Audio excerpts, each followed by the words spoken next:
जी अस्सलाम वालेकुम दोस्तों, क्या हाल है जनाब? ठीक ठाक जी। मैं जनाब दोस्तों आपको ये ब्रीडर बच्चों का शौक़ करा रहा हूँ।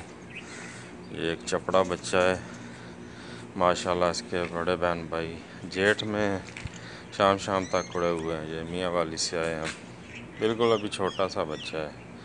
इसके साथ ये फ़िरोज़पुरियों में से है और ये लाख पट्टी है। ये भी शाम शाम तक माशाल्लाह उड़े हुए हैं। इनके बहन भाई जो है शाम शाम तक उड़े हुए हैं। ये जो है तमाम के तमाम ब्रीडर बच्चे हैं माशाल्लाह तबारकल्लाह। मियाँ वाली से आया जी, किसी दोस्त ने गिफ्ट भेजे हैं। ये लाख की पट्टी है। ये चपड़ा बच्चा और एक फ़िरोज़पुरियों में से है। शौक़ कीजिए जी दोस्तों। ओके जी दोस्तों, अल्लाह हाफिज़।